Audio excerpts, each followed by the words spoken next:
What's going on, everybody? Welcome in to Blazers Uprise Live. We have a pretty fun stream for you all today. We're going to talk about the NBA slate of games from yesterday. A lot of good NBA action took place yesterday. We got to talk about it, and we will also preview the Blazers game later tonight. You got Blazers Nuggets Game 2. Can the Blazers start off with a 2-0 series lead with both wins coming on the road? That would be phenomenal. The only time I've seen that in a Blazers series happen, it happened against us with the Pelicans. So hopefully we can be on the other side of things today and we can get that Game 2 win. I think it's pretty much a must-win game for the Nuggets, so it would be a pretty nice win for us to get. We will talk about keys going into that game. We'll talk about if we can continue to cover Jokic like how we have, what Denver might do to adjust to it, and all that type of stuff. So anyway, Eric, how's your day going? Hello. It's going pretty good. Thought I was going to be a little sick today, but overall, pretty good. That's right. I feel fine. A little bit of a runny nose, a little bit of a sore arm, but other than that, good to go. It's good to hear. Good to hear. Because, I was wondering, Eric got his second vaccine yesterday, so I was wondering if you were going to be under the weather, but, that's good news. So anyway, what do you want to start off with, Eric? I have no schedule. It's a different flow to these shows now that we don't have picks against the spread. Let's talk about the other games over the weekend first and then get into the Blazers as we wrap it up. Alrighty. We're not going to waste any... Whoops, there goes your camera. We're not going to waste any time with this. We're just going to jump straight into things. We had 4 games take place yesterday. I'll start with the early game. You had Philadelphia taking on Washington. And this was a pretty competitive game. I did not catch this game, but... so I was surprised to see Tobias Harris scoring 37 points. He leads them in this game, 15 for 29 from the field, 6 boards. Embiid has a good game. Simmons didn't really score, but 15 rebounds and 15 assists, a phenomenal game from him. But this was pretty competitive, only a 7-point win for the Sixers. I think the Wizards will be able to get a game or two in this series. They got Bradley Beal, they got Westbrook. You got some talent there, including former Gonzaga legend Rui Hachimura. You got some talent there on Washington, so I'm looking forward to seeing how this series plays out. Most games were competitive on Saturday and Sunday, so even the 1-8 here, and we'll talk about the other 1-8 in a little bit, they were competitive games, and that's fun. You can't say that about most opening weekends to NBA playoffs each and every year. So I like the competitiveness of these series. Did you catch this game, Eric? What were your kind of thoughts on this one? This was probably the game I saw the least of over the weekend. I did watch part of it, but it was just kind of, I don't know. It felt like the Sixers had control of the game, even though it was close all the way through. But I never really thought they were in danger of losing either. It'll be interesting to see if Washington can come out and steal Game 2. That's the thing. If they can steal Game 2, they steal back home court advantage. You could be looking at a long series. So it'll be interesting to see how a lot of these games progress from Game 1 to Game 2, because I thought the Game 1s were extremely interesting this past weekend. Now, the game that I think everybody wants to talk about, we're not going to waste time getting to it. It was the second game of Sunday. This was Phoenix versus LA, and Phoenix gets the Game 1 win. Shout out to Valley Podcast there in chat. Congratulations to Valley Podcasts. You guys get that Game 1 win. They had an injury scare to Chris Paul. That's happened numerous times before to Chris Paul. Hopefully, but it's a serious injury. He's no LeBron James. LeBron James rolled around on this game for about a good minute as well. Surprise, surprise. And he wasn't injured, so that's kind of becoming a typical day-by-day thing for LeBron to act like a soccer player. But Phoenix gets a 9-point win. They were in control of this game. LeBron only shot 4 shots in the paint is what I read. He didn't really attack the rim. He wasn't super aggressive. Anthony Davis was 5 for 16, so their big 2 was not impressive in this game. Phoenix, Devin Booker's playoff debut, 34 points, 8 assists, 50% from the field. DeAndre Ayton's playoff debut. Valley Podcast was saying he's going to be scared of Anthony Davis. Well, he outplayed Anthony Davis by a large margin. He had a phenomenal game. And Chris Paul, I don't remember how many minutes he played, but he wasn't like a main factor in this game. It seemed like he had a shoulder injury, lost control of the ball a couple times, which was abnormal for him, and you could tell it was because of the issues he was dealing with his shoulder. So I thought it was very impressive without like him being his 100% self for the other guys, the young guys, the inexperienced guys on Phoenix's roster to step up and contribute how they did to this game 1-1. Yeah, and I mean, we talked about this being Booker and Ayton's first game in the playoffs and how they would look. They certainly passed their first test with flying colors. And if you can limit James and Davis to 29 field goal attempts, I think you're going to win this series easily. If Ayton outplays Davis in any game in this series, that'll be a win for the Suns, in my opinion. So yeah, a lot to like from the Suns' point of view from this one. And if I'm a Suns fan, I'm feeling a lot more confident about how this series could go compared to the rest of the compared to like going into the series. But the one thing you got to keep in mind is the Lakers and LeBron in particular often does lose the first game of a series, and looks like this could be the end of the road for him. And he often finds ways to pull out the series and actually dominate from there on out. So just got to be careful. What happened to us.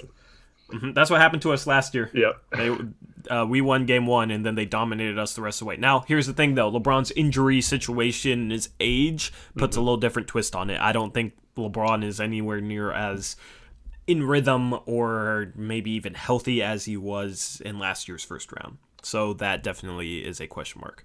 And Anthony Davis has disappeared for most of this year, even when he wasn't injured. So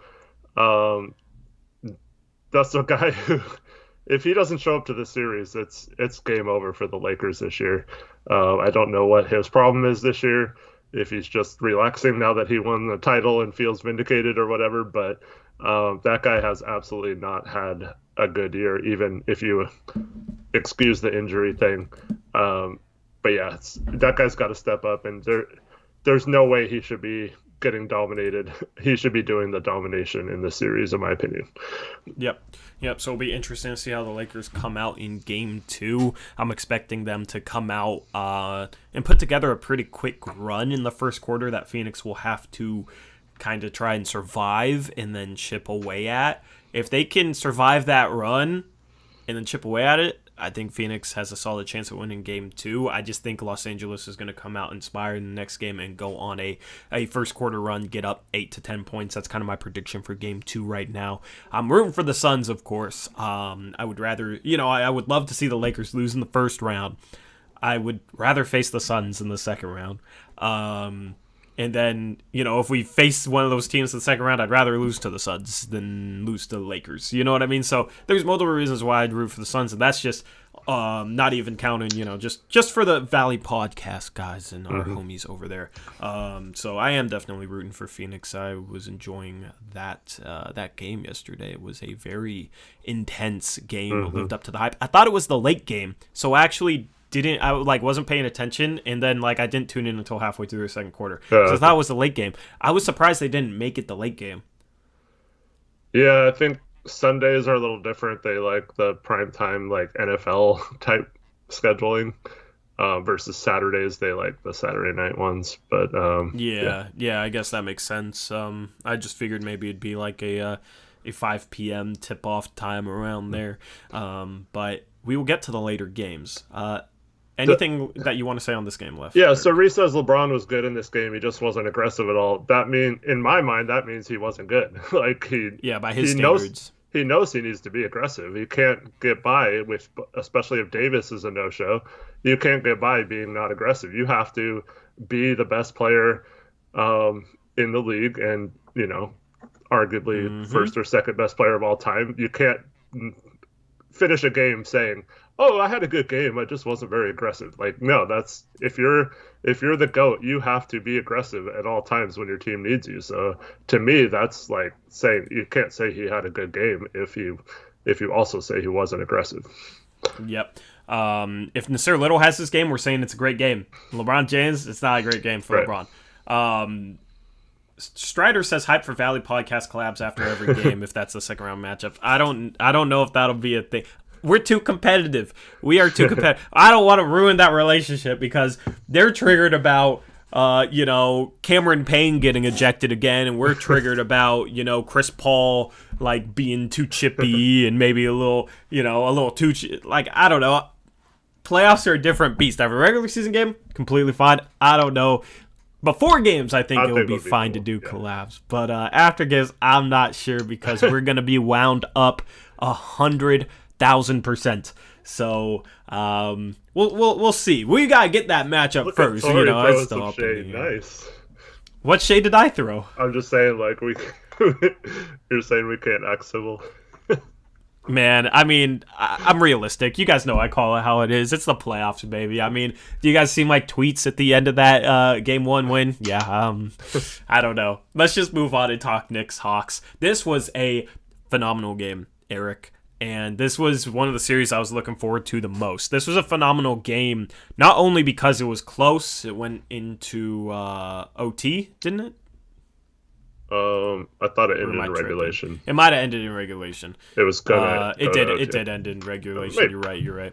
It should have went to OT if they stopped Trae Young, but Trae Young hits a game-winning floater with 0.9 seconds left, and then the Knicks didn't have a Damian Lillard to erase that 2-point deficit with 0.9 seconds left. So the Hawks get the win. It was a phenomenal atmosphere inside Madison Square Garden. They were able to have 15,000 fans in there. It sounded like they had 30,000. It was phenomenal atmosphere. And, like, in a normal playoffs, it's like, cool, the fans pretty into it. That's just, like, what you expect. But we've been without fans for so long for so many sporting events that just, like, having a crowd like that for a sporting event was surreal at this point. And just made me realize how much I've missed fans and having that sort of atmosphere. Dude, that game doesn't feel like the same sport if there's no fans in the crowd compared to how it felt with that atmosphere inside Madison Square Garden. I missed it so much. I'm excited that we're getting back to having fans in the stands, to having those sort of atmospheres. That was the biggest takeaway from this game. Like, outside of the play, just the atmosphere was phenomenal. You know what's funny? Like, we talked all year about maybe home court advantage not meaning anything in some of these series, but like, we'll get to the Blazers stuff in a minute, but it's almost like not having fans all year for a team like the Blazers or limited fans for the Knicks, and then all of a sudden, first game of the playoffs, you get to increase it to that amount. Like, that's such a huge boost for the team, and it almost makes home court advantage go from meaningless to, like, way more meaningful. I know the Knicks didn't win, but they definitely fed off the energy from that game. And so, yeah, it'll be interesting to see when we talk about Portland later how much that affects them as well. I was really bummed that the Knicks lost this game because New York's been through a lot with the pandemic. I wanted it just for their fans, just for their people, just because of the atmosphere inside that building. I wanted them to be rewarded with a win. So I was a little bummed that the Hawks won, but I mean the Hawks are a pretty cool story in their own right as well. I wanted to see how Julius Randle, remember how I was talking about, I want to see how Julius Randle plays in his first playoff game as the guy, Eric. Yeah. He goes 6 for 23 from the field. Yeah. Not a good start. He took some bad shots, had some bad turnovers. Yeah, definitely a forgettable game for him, even though he had 15 and 12. I think a couple of those shot selection in the fourth quarter you'd like to have back, but yeah, I mean, they still maybe should have won this game. I don't know. Yeah, they were still there down the stretch. Atlanta just hit timely shots, and they got shot makers, Gallinari had, no impact on this game. He's a former New York Knick. I expect him to wake up at some point this series as well, as well as Julius Randle. Gallinari in this game, 3 for 11, 7 points. So, Bogdanovich had a nice game. Maybe it's the Mohawk. What'd you say? It was the Mohawk. Yeah, probably. Yeah. But yeah, you had Bogdanovich have a good game. Trae Young, first playoff game, phenomenal. Hits the game winner. New York's defense on that final possession was pretty bad. You can't let Trae Young get to the lane and get to his 5-foot floater. You can't let that happen. The fact that they did was just a major mistake. Because here's the thing. I'm looking at the stat line, Eric, and I didn't realize it was quite like this. He's 11 for 23 from the field. He's only 1 for 3 from 3. Yep. right? He's coming to the league like, oh, he can be Steph Curry-ish with deep threes and a three-point sniper. Only 3 out of his 23 shots were threes. 20 out of his 23 shots were twos. 10 out of his 11 makes were twos. He got to the free throw line 9 times. He was a slasher in this game. He was not a three-point shooter in this game. So you got to keep him from getting into the paint there with 2 seconds left on the clock. That's kind of when he turned the corner. You gotta make him shoot the ball, and you gotta contest the shot. You can't let him get into the lane. So I was disappointed with that final defensive possession and how easy it was for Trae Young to get that last bucket. At the same time, though, that's always the problem with that we face if we don't let someone get into the lane like that. It leaves sometimes a guy like Capella open for a lob, which Trae Young is very good at throwing those lobs. So, and John Collins can certainly finish lobs as well. So it's really hard to sell out to stop him in those situations too, when he can just lob it up. Maybe in the late game situations, you probably want to take your chances with them getting a lob and maybe running out of time. But that's been kind of the difference for the Hawks turnaround this season. And I don't know if Nate has purposely told him to play this way or not, but he hasn't been shooting as many of the deep threes that like he was getting into, Steph Curry and Dame-esque shots a lot of the time earlier in the season. And that was really hurting their offense when he wasn't making them. And when he's decided to get more into the paint and shoot those floaters instead of settling for the deep threes, I think that was a big reason why the Hawks started playing better. Yeah, and he only shot 34% from 3 this year.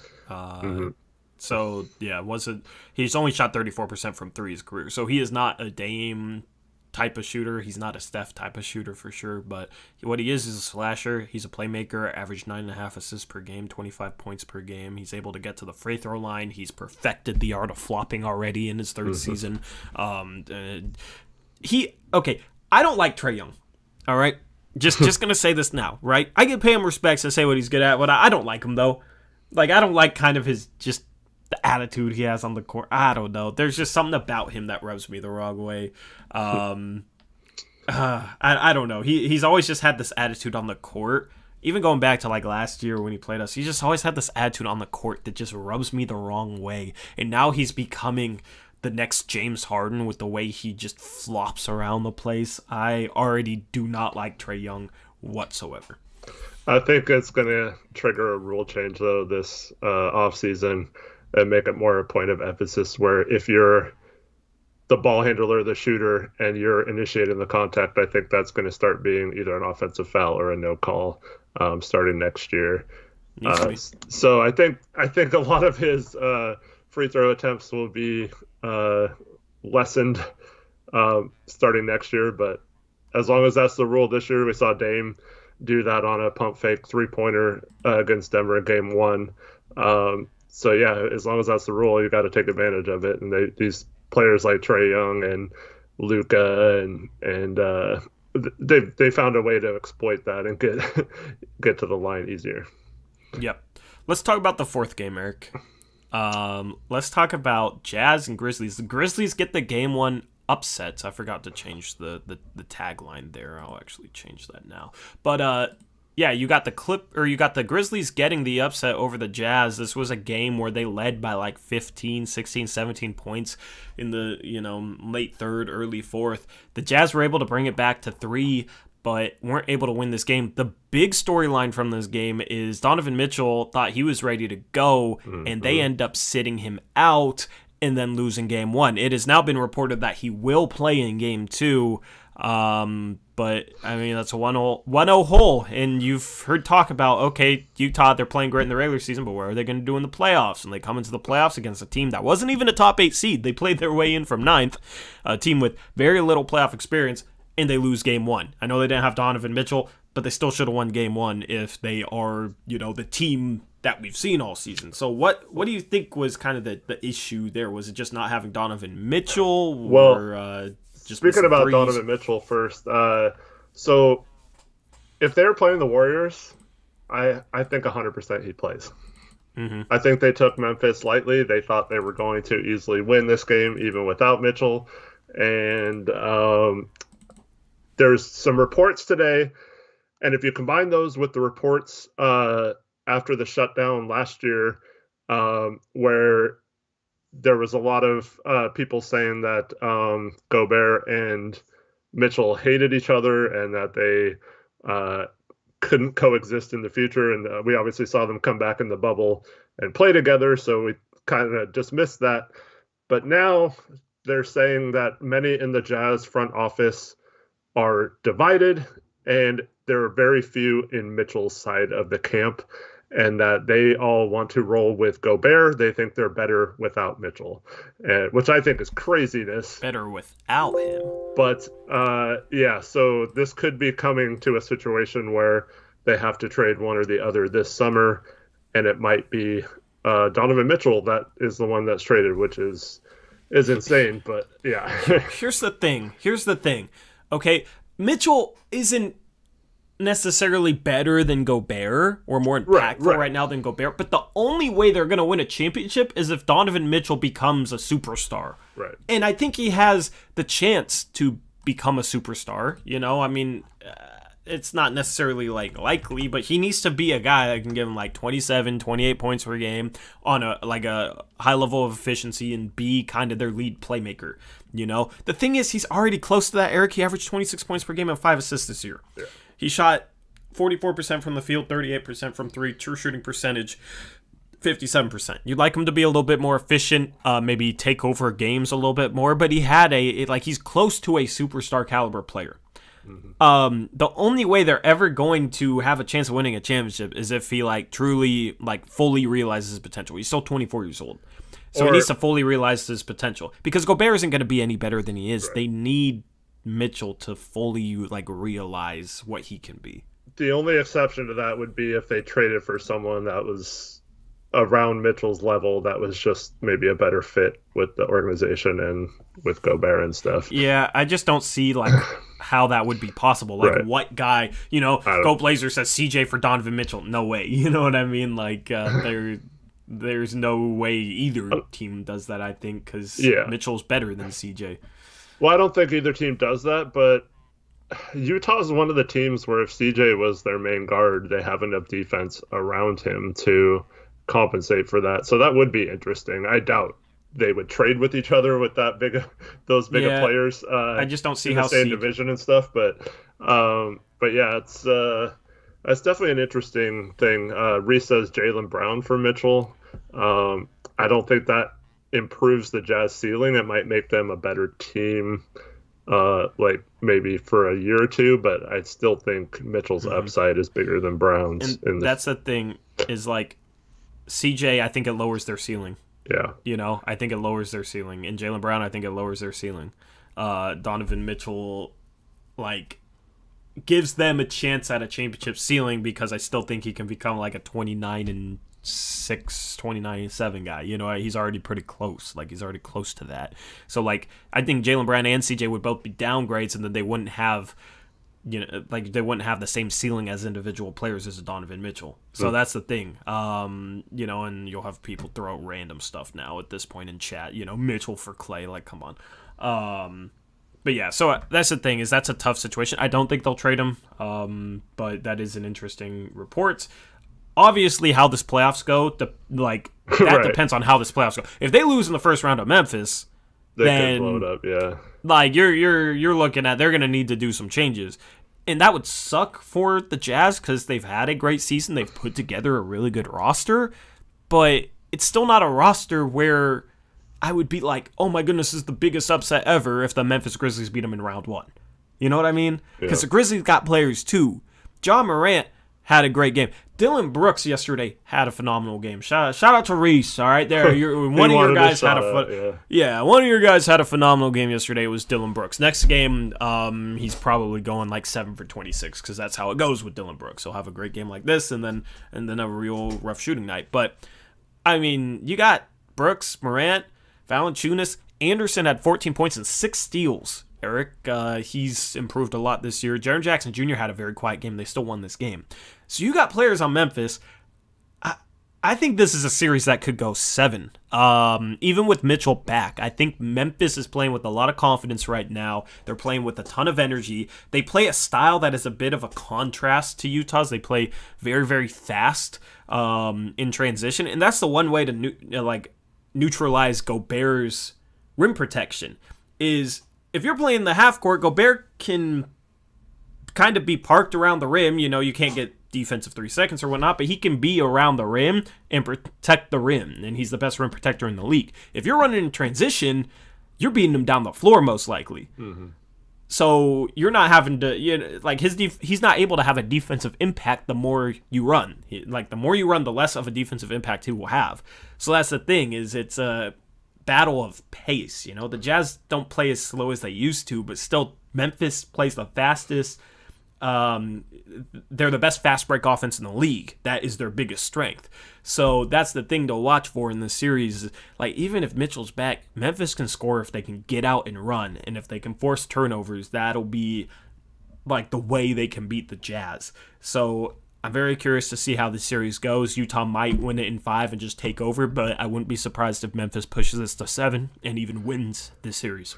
Well, the other thing that happened with Gobert is he was in foul trouble, so that hurt the Jazz a lot because I think Reese mentioned this earlier. He was +9 when he was in the game, so that's going to be a key for the Jazz, is not letting him get into foul trouble. Yeah, he did play 25 minutes. Here's the thing, though. They attack the paint. Yeah. So, it's not a shock that he's in foul trouble because they attack the paint consistently. So that's the thing, is I don't know. I know he's a smart defender, doesn't foul a lot compared to most rim protectors, but I wouldn't be surprised to see him in foul trouble again against this team. Yeah, and I don't know. I have the feeling that this is going to be like our series with the Lakers last year, where it's oh yeah, we can take this series, we can push them, and then the Jazz just hammer them the rest of the way. But definitely would be exciting if the Grizzlies beat them or can push them to 7 games. Yeah, the Jazz aren't the Lakers, though. I know. That's the Lakers. That's LeBron and AD, and that's us with our terrible style of play. I think Memphis is a better playoff team this year than we were last year. Mm-hmm. And I think Utah's a much worse playoff team this year than the Lakers were last year, because the Lakers were dominant. I may be biased because I've never been completely on the Jaren Jackson Jr. train, but I almost feel like Memphis is better without him this year. I mean, he hasn't had... I don't know. I know he was hurt for the majority of the year, so coming back from injury. But I mean, you look at him last year; he was pretty dang good last year, if I remember correctly. I'm kind of curious to see what his stats are. I mean, he shot 42% from the field and 28% from 3 this year. That's not good whatsoever. But last year he shot 47% from the field and 39% from 3. You know what I mean? So he only played 11 regular season games this year. Yeah, and that's probably a lot of it. I'm probably being unfair. Like I said, I'm kind of biased because I wasn't high on him going into that draft. But yeah, it'll be interesting to see if a guy like Valanciunas continues to play well, where Jaren Jackson's role fits in with them moving forward. I mean, he's their starting 4, and Valanciunas their starting 5. And I think they can play together. Jackson just has to hit threes, and he hasn't been doing that this year. So here's the thing. If he wakes up, that's what they do. Because he's not playing well, and they beat the Spurs, they beat the Warriors, they beat Utah in Game 1, and he's not playing well. So if he starts playing well, watch out. I mean, that's kind of what they're hoping for right now. His 3-point shot isn't falling. He's actually shooting better from 2 than he did last year. He shot 54% from 2 last year, 55% this year. The problem is half of his shots are threes at 28%. So, and he has that weird shot, man. Yeah. But I mean, remember how he killed us last year? Yeah. Remember how we got killed with any mobile big last year? True. That's true. But yeah, so I don't know. I mean, I'm hoping he kind of breaks out. 9 threes on us last year. Yeah. Let's just end this conversation where it's let's talk about better Blazers, not last year Blazers. Lil Miguel says, "Are you a slight fan of Memphis because they used to be in Vancouver?" Tori lives in Vancouver, Washington. They were in Vancouver, Canada. So unless Tori just really loves the city named Vancouver, I doubt that matters. So. No, I don't care about Vancouver, Canada. Memphis probably is my second favorite Western Conference team, though. Because I really like Ja Morant. They got Brandon Clark on their team, but they're not playing him. But like I like Valanciunas. Burks drives me crazy, but if he was a Blazer, I feel like it'd be like the same way we felt about Gary Trent Jr. I don't know. I like their players. I like the way they play. I really like John Morant. They also picked up my guy Tilly. I don't know. I like the Grizzlies. They're probably my second favorite team. So I'm hoping they win this series. Here's the thing, Eric. You look at the 4 Western Conference teams that are leading right now. Yes. Like that one game one. You would have Dallas versus Memphis. I know you're going with this. And Phoenix versus Portland.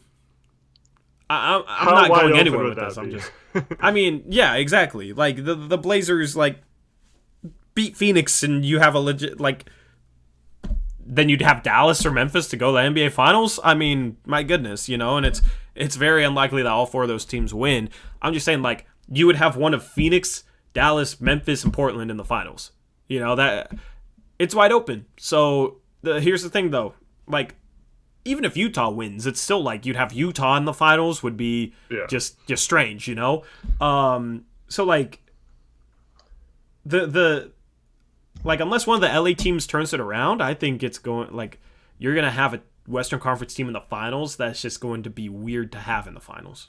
You know what I'm saying? Yes, very much so.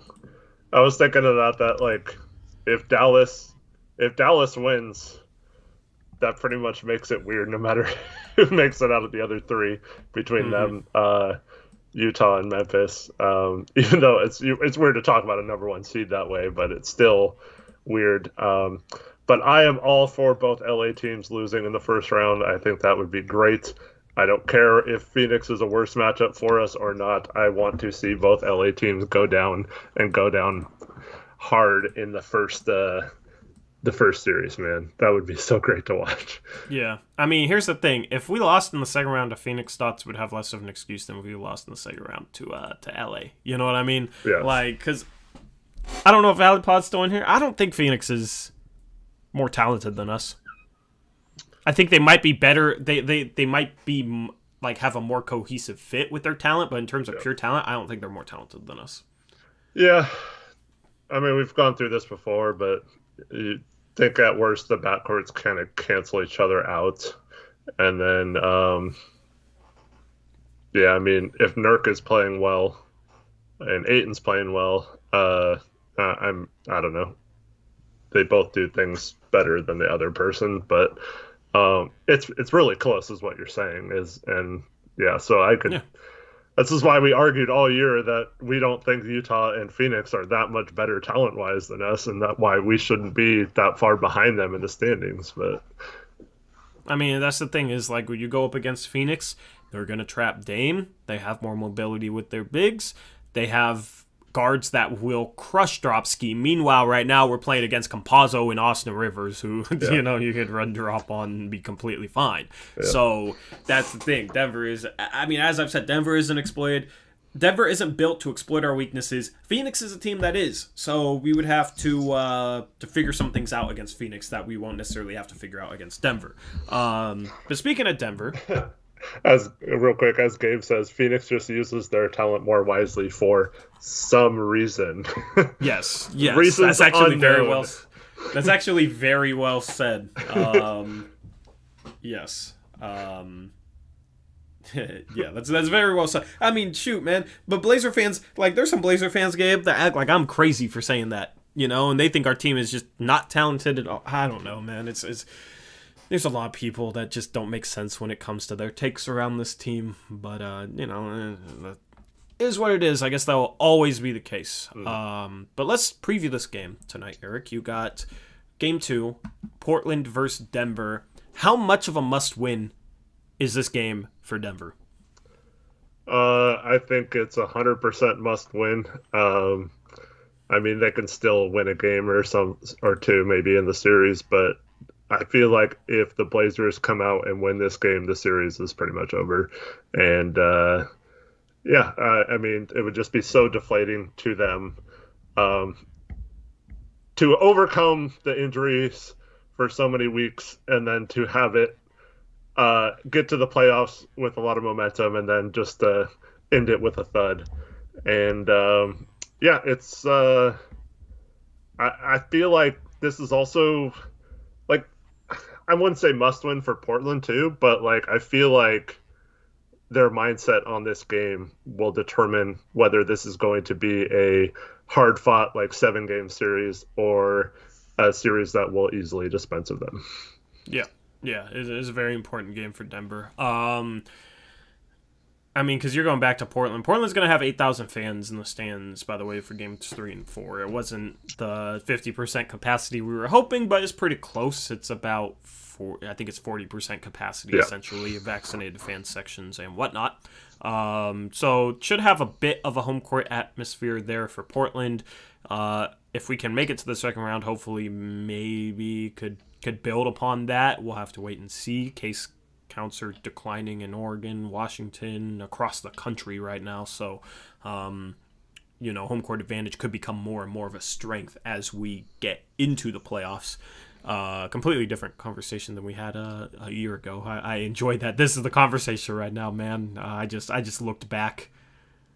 Like, just talking about this makes me look back at how things were in May of last year. Now we're talking about, we got fans in the stands. And home court advantage actually matters again. So that's the thing. They're coming back to Portland. Portland's going to have 8,000 fans in the stands. Portland fans are pretty loud. It's going to be the playoffs. So Portland's going to have a home court advantage. If they have a 2-0 lead, I mean, win at least one of those games and you're comfortable, I would want us to win both, though. Am I forgetting that? Wait, we beat Houston. We beat Houston both games in Houston that year. In Houston? Okay, so I said earlier I haven't seen it except when it happens against us. I lied. So that's the thing is we did it against Houston back in Dame's second season. We would have lost the series if we didn't win game 2. So yes. I believe that one went to overtime. Mm-hmm. Yeah. So that game 2 was a very crucial win because we came back in game 3, very close game, but we lose game 3 to a Troy Daniels 3 back when nobody knew who Troy Daniels was. And then we win game 4, another very close game. That was a great series. We lose game 5 on the road, and then game 6 was when Dame hit that buzzer beater. If he didn't hit that buzzer beater, it was going to game 7. So we needed that game to win. Yeah, and that's with like home court advantage that was, much more of an advantage than it is now because obviously we had full stadiums. So we needed that game to win. This isn't a situation where the series is over by any point. Portland needs to come out and not be satisfied with the game 1 win. They can't look at this like, okay, we took one in Denver. That's what we wanted to do. That can't be the mindset. You got to go out and win this game. This game could do so much for you. You want to be able to take care of, like, Portland, you're the better team. You want to take care of the series as fast as possible and stay rested. So you got to come out like this is game 1. You can't come out like this is game 2 and you're up 1-0. Because here's the thing. Denver's going to come out with their best shot. Because I think they realize this is a very important game for them. Losing 2 at home to start the series just sets a terrible tone. The Blazers would then just have to win 2 of their next 3 home games to wrap up the series, and that's if Denver could take care of business in Denver. So, I mean, it's a very tough position to be in. Like, their odds for winning the series if they lose tonight are drastically small. This is what worries me, being a Blazer fan this year and previous years. We heard, first 4-game road trip of the season, we go 2-2, and it's like, well, you just want to go 500 on the road, and then we lose the second game of back-to-back against Minnesota, and it's like, well, it's hard to beat a team twice in a row, and then we lose a game later on in the season. It's like, well, we still had a good road trip. This game shouldn't matter or whatever. Like, I don't want that attitude tonight. I do not. I'm telling you guys, I'm going to be mad if I hear that in the post game tonight. If I hear them say like, well, we just wanted to get 1 out of these 2 games, so we got that accomplished, and we're going back to Portland now for 2. Like, I don't want to hear that. Like, good teams do not have that mindset when they go into games like this. Good teams will be like, let's put our foot on their throats and in them right now tonight. Don't give them any hope of coming back in this series. If we go up 2-0, we're in complete control, and do not do anything else other than making sure that happens tonight. So that's what I want to hear. I want to hear them be kind of mad if they lose this game that they didn't come and take advantage of this situation. And this is something that after game one, you hear Stott saying, "Well, the most important games to win are 1, 3, 5, and 7," and you hear Dame say like, "We accomplished getting 1 out of 2 here in Denver" and stuff like that. So I don't want that to be the situation this year. I want them to be. I want them to have a different mindset and not just be okay with winning 1 out of 2 in Denver. 100%. So going into tonight's game, same defensive game plan on Jokic. What adjustments would you make if you're Portland? If I'm Portland, I would start the game doing similar stuff, which is weird because we've always been a fan of adjustments and stuff. But you have to know that they're going to probably push the tempo because that had some success for them, not getting caught in the half court offense, and they're going to send cutters to the basket because they don't want Jokic to only have 1 assist and not get his teammates involved again. So you have to be aware both off ball and in transition defense, 2 things Portland is terrible at. So in the half court set, I feel like you keep the same defensive game plan on Jokic, but the game plan for everything else needs to be 100% focus off ball, knowing when your guy cuts, no falling asleep, no getting caught ball watching and have your guy go backdoor for an easy lay-in, because they're going to try and exploit that as much as they can in this game. And then the transition defense, when they get a rebound, you have to get your butt back. No more complaining to the refs, no sitting on the ground whining, no lollygagging back up the court. You just book it back to your end of the court and find your guy. Get on your guy. Don't just pick up whatever guy is closest to you. Get matched up on the right person. And as long as Portland cleans that up, I don't think there's much Denver can do adjustment-wise to counter that. Yep. I would love to try and get Jokic in foul trouble. I would feed Nurkic a couple times early on the other end of the floor. I would feed him a couple times early, have him go at Jokic, okay, and see, because that's going to do 2 things. A, it's going to make Jokic work on the defensive end. It's going to do 3 things. A, it's going to make him work on the defensive end. B, you might be able to pick up 2 quick fouls on him without him in the game. If he's in foul trouble, I don't think they stand a chance. And then C, you're also going to get Nurkic bought in offensively, and you could get him going. So I would like to get him a couple low post touches. I know he's not the best low post player, but for those 3 reasons, I think getting him a couple looks down there would be good.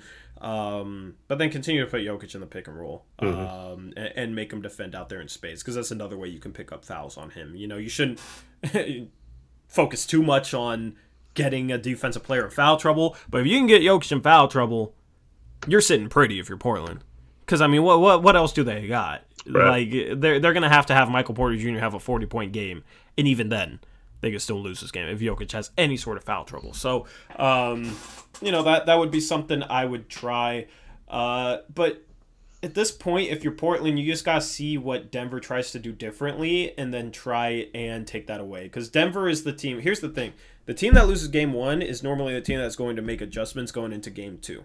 Right, because they're the team that lost. They're the team that had things that didn't work. So if you're Portland, you got to be ready for them to try some things differently, and then you got to respond, right? Basically, the onus is on them at the moment. They're going to make adjustments, and then Portland has to respond to them. If they adjust in a way, if they adjust something and Portland doesn't respond to it, then it could be trouble. Say they're running in transition a lot and we're not responding by making it more of an emphasis to get back, we could be in trouble. They could get a lot of fast break points. Say they're trapping Dame and they're actually doing it somewhat effectively and we don't respond to it with a floor setup to exploit the trap, then we could be in trouble. So that's the thing. We got to see how they adjust, and then we got to respond accordingly. Okay? If they adjust and we don't respond, then it could be a dangerous game for Portland. Yeah, and I expect Denver to try and use more pick and rolls than they did in the first game, both in the half-court offense in particular, with Jokic trying to pop. And then if we don't guard the ball handler right, it's just, we've talked about this before, they don't have a dynamic enough ball handler to really abuse us in that way, but I have a feeling they're going to try to use Gordon a little bit more as a playmaker in this game since they don't really have the guards. Um, and then so they're expecting us to kind of pay attention to him off those picks and then give Jokic an open pass up at the top of the key so he can either shoot or play make or drive to the basket. And that's the situation where our guards have to fight through those. No switching, fight through quickly. Even if you're a little slow getting through, you have to recover back to the guard and get through that so that the big does not have to stay attached to the pick very long and can still go out and be in good shape or position to guard Jokic. Yep. Nurkic, when he guarded Jokic 1v1, I saw this stat on Twitter. Shout out to Boa for bringing it up. Jokic was 6 for 16 against Nurkic guarding him 1-on-1. So defensively, I'd go out with that because that's what I was saying going into game one. I think Nurkic can handle this matchup 1-on-1. Yeah, I absolutely do. So we'll see how it goes. Anything else left to preview from this game, Eric? No, I'm actually way more worried about this game than I was game one. It's weird, but really? I don't know how you feel about that. I mean, it just worries me knowing that Denver is going to give us their best shot, and then we're the type of team that'll just be like, well, we won 1 out of 2 on the road in the first 2 games, so we're fine. Like, instead of like, let's go win this game. So I kind of agree because I feel like their intensity is going to be at a higher level than ours, and they're going to play harder than us for that reason. If that's not the case, I'm feeling pretty comfortable. You know what I mean? Because going into game one, it's like both teams are going into game one. They're on even ground. You know, it's in Denver. Like, there's no reason Denver should bring any more intensity than Portland. But going into game two with Portland leading 1-0 on the road, I think there's going to be a difference there. Now, Portland could still win this game despite that because they have more talent. But that is why I think I would feel a little bit more worried. Is that why you think you're feeling a little bit more worried, or? Yeah, I feel like a team like Denver is they're going to play their most important game of the season tonight, and I'm just worried that if we come out with the I mean, it's okay if we lose this game type attitude, like we'll still be fine, you know, then I just don't like how that has worked out for Portland in the past, thinking that way. So that's what my concern is. That's why I said if I'm Dame, I'm telling everyone, like, we are not losing this effing game. We are going to finally show that killer instinct and just doing everything you can to end their season tonight, even though it wasn't. The series is by far from over if we win. It's just so much better going home up 2-0 than 1-1. Yep, agreed. So, anyway, anything left to touch on? I want to make sure I give you every chance to preview this. Alrighty, that's going to wrap up the stream then. We will have you covered later tonight on the post-game show. Hopefully we see you there. Hopefully it's a pop and stream like last post-game stream. Last post-game stream broke records for post-game streams. Set records. We're not true fans though. We're not allowed to say "Go Blazers" or anything. Who said that? I got some people on Twitter. I posted right before the game started, "Let's go Blazers," and they tried to tell me like, you and I aren't allowed to tweet that because we're so negative about, and we never say anything good about the Blazers, so and like we're not true fans, and don't try to act like one because like you're critical and stuff. So, yeah, I love that argument. That's so dumb, man. Yeah, was it that Alex? Yeah, was it Alex, like they were gonna? Yeah, I have him blocked for a reason. That dude. Yeah, no. That dude. I would just block him. Yeah. You should just block those people, Eric. Like, screw those people. That is such a ridiculous thing to say. Oh, you guys think we can play a better style of basketball? That means you're not true Blazer fans. You're not allowed to root for the Blazers anymore. I'm taking your fan card away. Like, bro, what the hell are you talking about? I hate that. I hate when you're not true fans because you think about the team differently than I do. Like, shut. Oh, man. Sometimes I wish I did it like Gabe and just didn't, hold back on cussing because, bro, those people, oh my God, they drive me crazy. Yeah. So yeah, I just block him because I Right.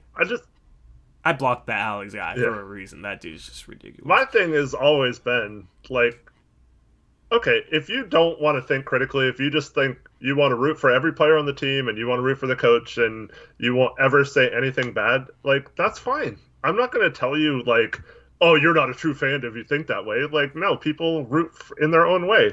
So, like, I just hate when someone else tries to tell you that you don't root for a team when I'm almost 42 years old and I guarantee, like, I've said this on the air, like, I mean, there's probably lots of people who are as diehard as me, but I guarantee you no one cares more about them winning or losing than me. I wear my emotions on my sleeve. Like, it affects my life whether they win or lose. So, like, I just hate when someone else tries to tell someone else they're not a true fan when just because you have a show where you analyze what's happening in the games and why they're losing and stuff, or are concerned about things that are happening even when they're winning. It's stupid. Like, you can't. There is also a difference between me watching this game, like yelling at my TV, and then us going on the show and explaining what happened. So, like, we can't just ignore everything bad that happens either. So. Yeah.